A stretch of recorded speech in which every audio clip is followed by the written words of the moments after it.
I want to come back and talk about like your military experience, because there's also an element here of it's not just training to train, it's the level of intensity of the training that matters. Like both of you have gone through like intense Army schools where you weren't just being trained on like, here's how you do this. I was an engineer officer. Like they sat me down for training and they said, here is how you would do vertical construction or horizontal construction. Here's how you would blow that up on the back end of it.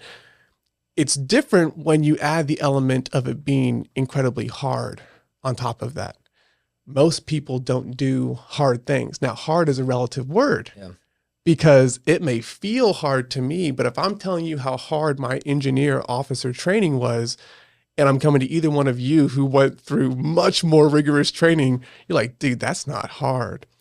Talk to me about the quality of hard training and what you learned from doing really, really hard things about yourself and the confidence that comes on the back end of that, Matt. Yeah. Give like a slight analogy to, you watched Kobe bet $500,000 on a free throw during a game. He drained it. Why did he have the confidence to bet $500,000 on a free throw? Because that dude just made 1,000 in a row the morning before, knowing full confidence, I got the ability to do that. Now, that is a crazy level of dedicated opponent that anybody faced. Like the guy was a king on the court. He was awesome. I would say that same mindset goes along with a lot of the put in the reps, put in the practice, put in the training. The reason we were successful a lot of times was because it's just ground into you. You're constantly doing it. It starts off, do it simply. Build, like let's say for explosives, right? And spend a lot of time working with explosives. So build a charge, see that the charge is effective against what you're trying to attack.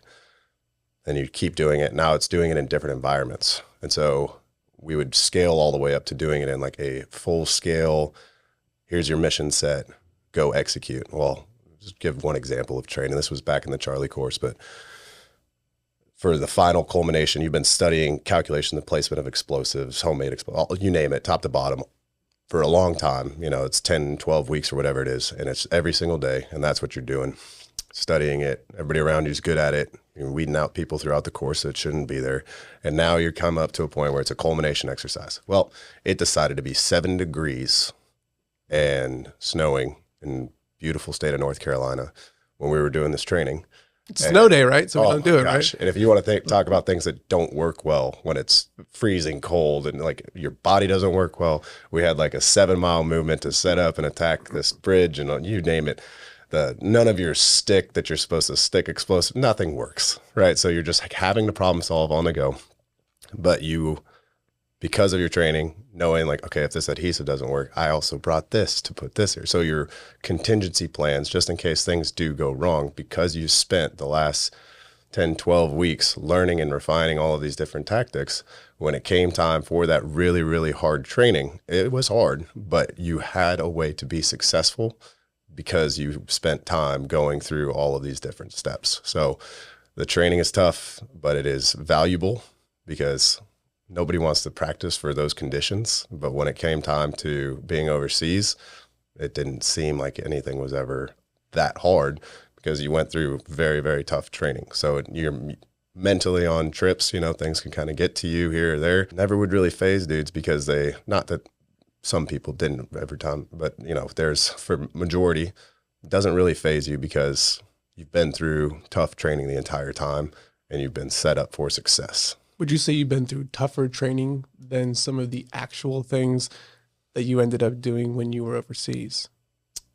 Thankfully, yes. Now you go through things overseas that are extremely tough, but thankfully for me, I never, like SEER school is one of the things you go through. I never got captured by the enemy, praise the Lord. But yeah, there's things you go through that are a lot different than what we would expect. And SEER school is something that every pilot goes through SEER school too, right? Let me give you my layman's understanding of SEER school. We talk about hard training.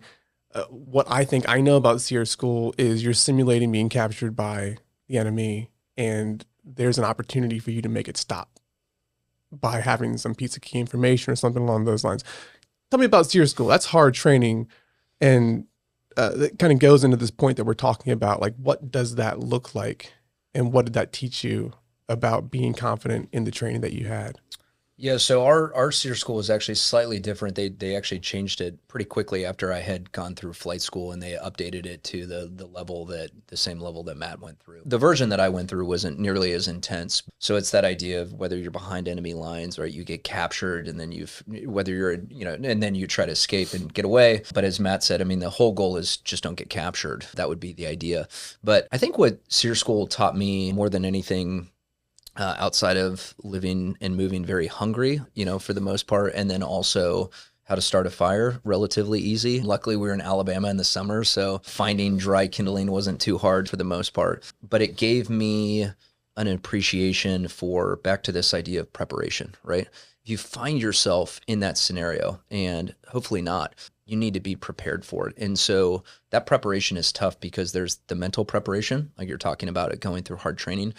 It's hard to train yourself to know how you're going to act without food until you do it, right? We generally don't like to eat. If it's been 4 hours, we're hungry. But to go multiple days without eating, you need to kind of test your body to see how it will react, how your mind will react. I remember a buddy saying, he's like, I started seeing hot dogs walking through the woods and stuff like that. I think that preparation is just, it's key. Nobody, again, wants to be in that scenario.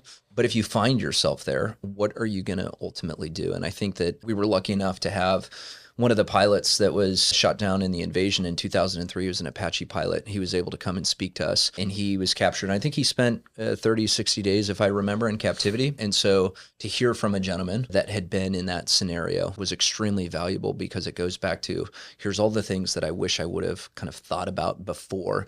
Every time you enter that aircraft, like, what if I do get shot down? What if I get captured? Things along those lines. What is that plan? I think a lot of it revolves around this idea, like we talk about, of planning and preparation. So if anything, it reinforced it more, because if you find yourself in this very unlikely scenario, of all the times to be prepared, that's going to be a big one, because you don't have Big Brother nearby to come help you out across the board. You're kind of alone and unafraid, if you will, running through the woods. So I think that more than anything with SEER, just reinforced, be prepared in the event, like the gear on your vest, right? So it's nice to have something that can start a fire. So it's kind of like you could rip that off your vest and say, yeah, I mean, what's the likelihood that I'm going to get shot down today?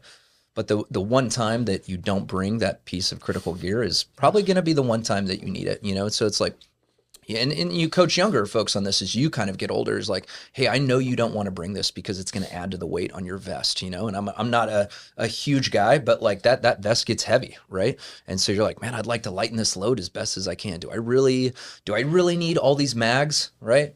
Well, in the event that you get shot down and you get in a firefight, man, you are going to wish you had as much ammo as you could right then. So I think it just reinforces the mental discipline of why we prepare and success that can bring upon the time when execution occurs. Yeah. I think about some of the military confidence courses that every soldier goes through, and it might just be like a heights confidence course or a water confidence course. And the number of people, myself included, I'm Black, I can't swim. Like, water confidence does not sound like anything I want to be doing, but still to this day, I never passed an Army swim test. But that point of confidence in knowing that, hey, can I swim? No, but I know how to survive inside the water. And that breeds the confidence on the back end. And it happens in twofold. Like, yes, you can go out and now say confidently, okay, if I'm in that scenario, like, I know I can get that done.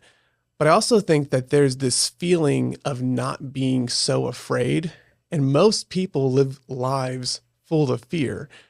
And it's the fear of the unknown because you've never done it before. So I'm afraid of heights, but in that military training in ROTC, going through the heights confidence course, where in that day and in that moment, I realized, I can walk across a balance beam that's 30 feet up in the air. Yeah. Like, I was scared to death and my heart was beating, but after you come down from it, what is that emotion that you feel? Is it like, thank God I'm safe? Or is that confidence? And they call that like the confidence course. I can only imagine how that goes on steroids for the type of training that the two of you were doing, where it's, well, gee, I hope I don't get caught, which is how the average person thinks. Like, gee, I hope this doesn't happen to me.